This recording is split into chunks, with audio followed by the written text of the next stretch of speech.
Partiya Azadiya Kurdistanê PAK û Partiya Sosyalîsta Kurdistanê PSK di heftê û çaremîn salvegera damezrandina Komara Kurdistanê li Mehabadê panelek hevpar darxistin. Gelek siyasetmedar, nivîskar, rewşenbîr û endamên PAK û PSK beşdarê panelê bûn.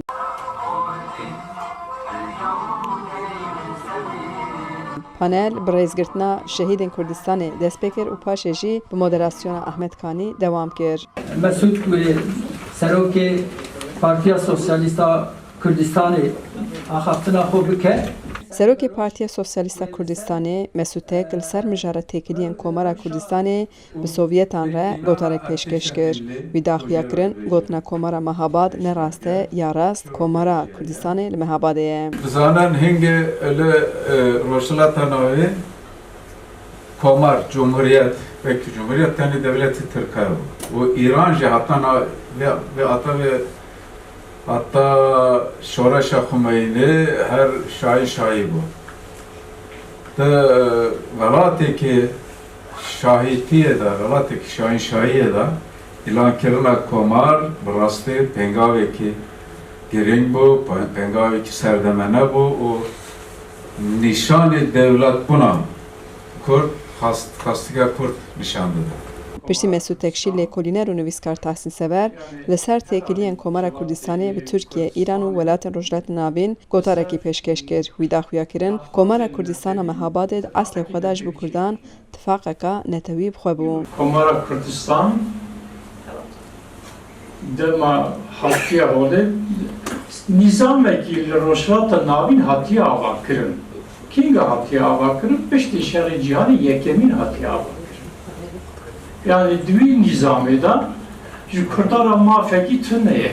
Lêkolîner û nivîskarê Kurd Saîd Vero jî behsa çand, wêje û hunerê li Komara Kurdistanê kir û balê kişand ser rola jinên Kurd li Komara Kurdistanê. Ev cure xebat û çalakî rewşenbîrî di bernameya Partî Demokratîk Kurdistan da jî wiha hatine destnîşankirin. Ji bo armanca pêşxistina dereceya xwendewarî û jiyana şaristaniyetê dê gelek merkezên zanistî, kitêbxane, ciyên xwendinê, kulûb, tiyatro û meydanê sporê jî bêne avakirin.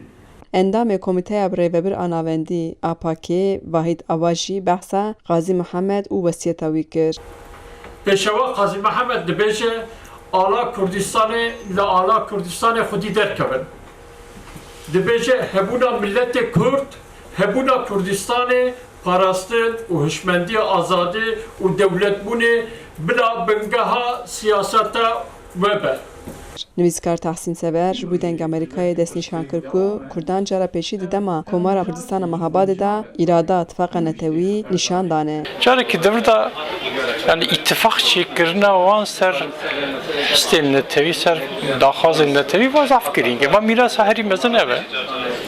Yani îro jî em bêjin piskirêka Kurdistanê hema tu bê li çar perçê dewleta jî berdewam e. Şerrekî cîhanê ya sêyemî jî ew jî berdewam e.